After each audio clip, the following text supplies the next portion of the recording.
Hi, today I'm going to do a Sophia Loren inspired makeup. I'm particularly looking at her makeup from about 1965 to the very early 70s. So this is when the eye makeup and the liner was at its absolutely most dramatic. You even see today, I mean, it's a style that she devised herself, and even today when you look at pictures of her, you'll see that she still applies it basically in the same shape, although nowadays she applies it much lighter and less dramatically.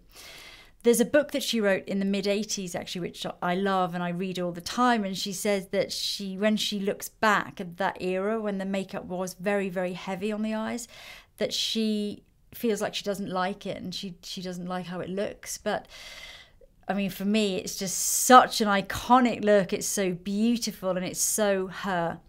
I have a lovely model today. Her name is Huda. We met a couple of years ago and I very quickly realised that she was a false eyelash fanatic.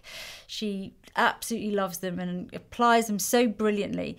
I thought she'd be great for this tutorial. I also thought that she looked a little bit like Sophia as well. So when I heard that she was in London, I knew I had to grab her. So I'm just going along with a white gel, and this is mixed actually with a beige pencil. So I'm getting that really 60s waterline. You okay, Donna? Yeah. And then at the outer edge, I'm going to do exactly the same. As you can see, I've already done the other eye. And this is something that was very much part of Sophia's signature look. It's all about extending and opening the eyes. So is she one of your favourites, Huda? I love her. I love the 60s. I know. And she was just so beautiful. For makeup, isn't it? I'm going to use actually a gel. I was so interested when I was reading her book that she used to mainly do her own makeup. I mean, she started off when in the 50s when she was doing all the movies, having her makeup done by makeup artists. And she said she learned a lot from them and she took all the advice she could, but actually she much preferred doing her own, which a lot of those actresses did. And that she, particularly this look that we're doing now, which is kind of from the mid-60s onwards, was very much her own signature look that she did. And that she always used to use a liquid makeup for her eyes. I think she just means like a black liquid. And that she used to add a little bit more water to do the actual eyelids. And then she'd keep it as it was just to do the liner. And that's the reason she did that was because she said she had really, really oily eyelids. And at the time, you know, there wasn't primers, there wasn't all this stuff. That was the best way to do it because it really lasted and she was able to get the sort of payoff that she wanted. What I'm doing here is I'm just buffing over with a paint pot. I want to get like an underlying shadow here because there's going to be a lot of makeup going on here, but this is like a cloud of dark shadow just onto the lid. I'm kind of building up slowly here. So now I'm still kind of priming with the eyes. And thank you so much for not having your base on yet. Because I know we all feel vulnerable without it, but I mean, you look amazing anyway. You look gorgeous. I think eyes is a great way to start because you get a really clean base then. Exactly. But your studio is amazing. Oh, thank you. This studio is amazing. It's to give me inspiration. You know, whenever I'm not on shoots and I'm here, I kind of have all my books around me and all my stuff, and I can get ideas and relax here. And I feel like I would just come here to like escape everything. Yeah, it's very girly. It's very, very girly. But very cool. So I'm going to start doing liner. Now, obviously, this is still a mess because it's still just, for me, it's prepping still. Because you're a perfectionist. But I'm going to start with the liner. So just close your eyes for me 1 second. I'm pushing this right into the roots of the lashes to start with because this is going to get quite thick. We're talking about the 60s, so yay. We're going to be... I'm using this new liner which dries matte because I want that super high impactful black, and I'm just literally massaging it into the roots of your lashes so we can't see any skin right down there. Just keep your eyes closed 1 second, my love. And then at this outer edge here, I'm going to be going on top of what we had there, which was this white line. So I'm just creating this flick out, which is quite extreme. And I'm just going to fill that gap in now before I go to the underneath. And then I'm going to start to do the shadow. the eyeshadow I want to do on top. So now I need to go underneath Huda. This is going to feel a bit weird because I need to draw a liquid line, which is obviously going to look a little bit crazy at the moment because there's no blending going on yet. But this is to give it that authentic look. And Tickles. Tickles, yeah, the point is so tiny. And then here I need to just bring that down and out because we've got this kind of, this is the kind of section she used to have. It was like a little, almost like this white line that was drawn around, which looks crazy, but once we've got this all blended in and your lashes on, you're going to be the full Sophia. Okay, so now I'm going to start finally doing some blending. I'm going to start by just lightening up here with a little bit of a slightly shinier grey. She did have this black line that she used to bring from the top of the liner. I'm just going to map that out now. I'm going to use a little bit of gel. So it came literally from the top there and went along the crease. And I love the brushes you use. Oh, do you? The Suqqu, all of them. And... the K.I.S.S.I.N.G, all of them. So how did you get into makeup? I feel like I've always loved makeup, but my parents would never let me do it. Oh, really? As a job? Yeah, as a job. They wanted me to be like something boring. Like an engineer. So what did you start off as in your career? I studied finance. Really? Which is funny because I'm terrible at it. So you went to college and did finance? Yeah. Wow. Yeah. I mean, personally, I'm terrible. From a business perspective, I'm much better, but personally, no comment. Yeah, so then I ended up just, after the recession, my parents were like, what do you want to do? And I was like, I really want to do makeup. And they were like, go study this makeup. Oh, really? They let you then? Yeah, and then just kind of became something. Yeah. How did you get into it? Oh, I started so young with it. I got into it when I was about 6. And oh my gosh. Into just looking at makeup products, not even putting them on. I just used to love to kind of, I just love the objects, like squeezing the tubes and playing with them. It's just better than toys, you know. I just thought it was amazing. And then when I was 13, someone bought me a book about stage makeup, and oh my gosh, and it was a real shock because I had no idea you could do it as a job. And when I saw this, I went, "Oh my god, you can do that as a job! Why didn't anyone tell me you can do makeup as a job?" But that's young, especially because in those days, I was sold on it then. Because now people are starting 13, but like, you know, like 10, 15, 20 years ago, people were not starting at, absolutely not. No, and there wasn't anyone, like, there was no information about it, or you couldn't, like, you know, you couldn't find out, like now you can find out how to be a makeup artist. You really couldn't. But I used to say to people, I remember saying to like the teachers at school, oh, I don't need to do maths anymore because I'm going to be a makeup artist. And they'd be like, what? What is that? Sit down. But I can see the passion in your studio. It's just, yeah, it just so was awesome. there. It was like it was, I always say, I feel like I had makeup in my veins. I don't know why, but it was just there all along. That's so awesome. If you pop your mascara on. Okay, so which lashes of yours would you like to do? Well, Farah are my favorite. Look, these are your favourites. Yeah, okay. those are my favorite. Let's see these. They're very dramatic, though. Wow, they are dramatic. They're super dramatic. Wow.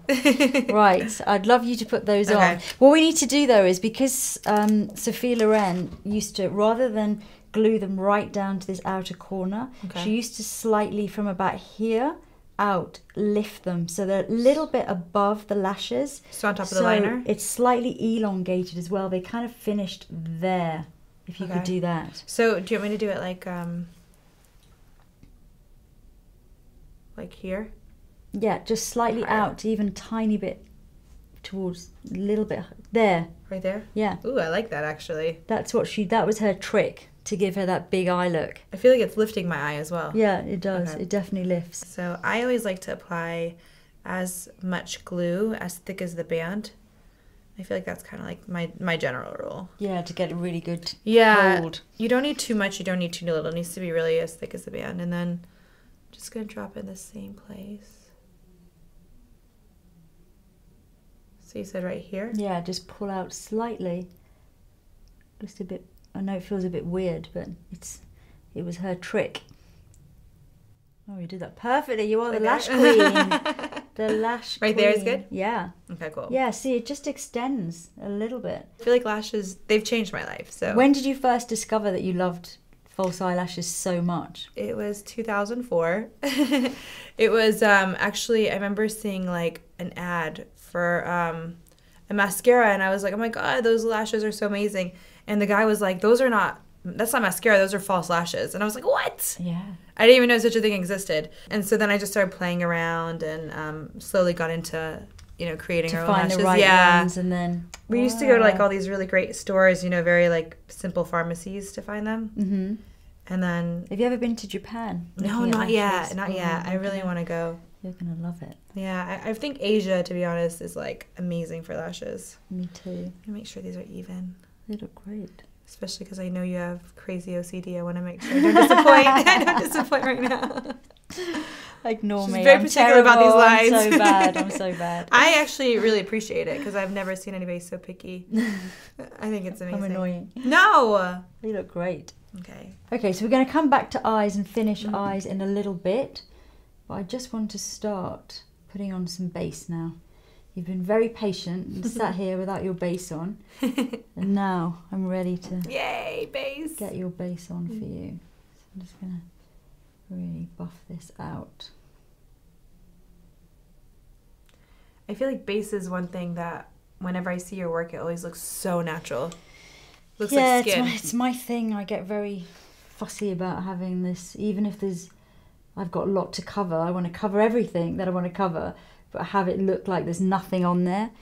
And I'll put on glasses where I can really see inside people's pores to check that everything is buffed and polished, and just so you've got that real skin feeling, even if I've had to put on, cover acne or whatever.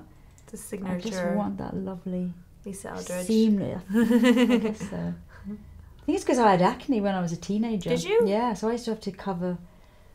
I actually had it worse in my early 20s than I did as a teenager. So your skin is so beautiful. I was really, having to cover it, and I was just, working in the industry, just getting into working in makeup.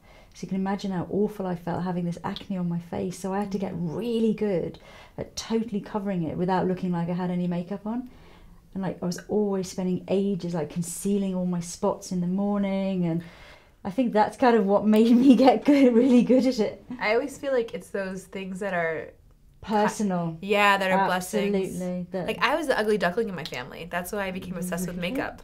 I swear. I'd like to see what the rest of them look like. You're the ugly duckling, my God. I have very bad photos that are proof that I was the ugly duckling. You've got two sisters, is it? Mm-hmm, yeah.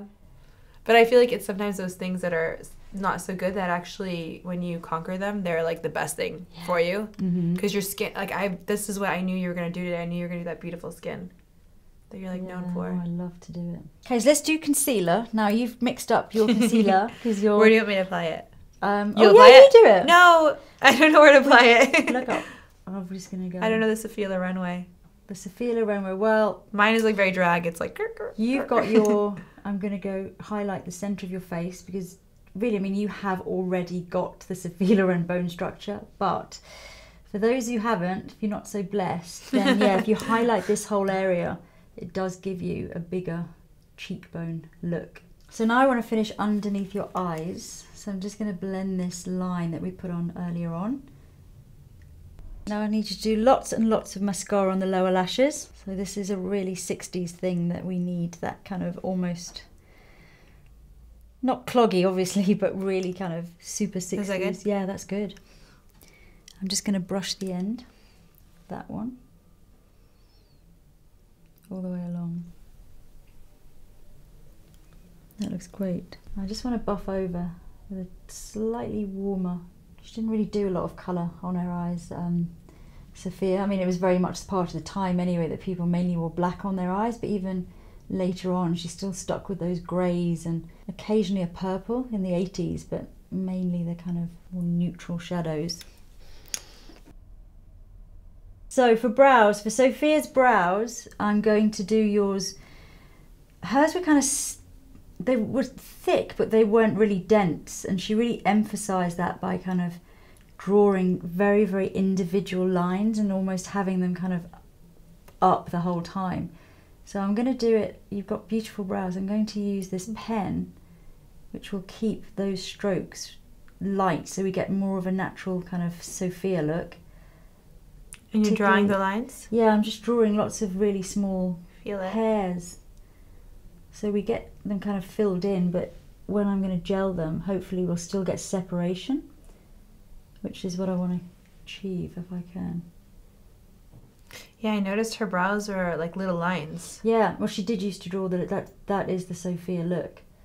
Was that a 60s thing or that was just her thing? That was her thing. I mean, you see it more on her than anyone else. I think that's just how she liked them. It's kind of like what I see on Instagram now. Those little tattoos that everybody has. Separate lines. Yeah. Yeah, see, everything comes around again. She's still inspiring. I think she'll always inspire. I think so too. She had that cat eye like nobody else. Mm-hmm. And then to get that Sophia effect, lots of gel. I want to kind of separate them and have them go just like Sophia's.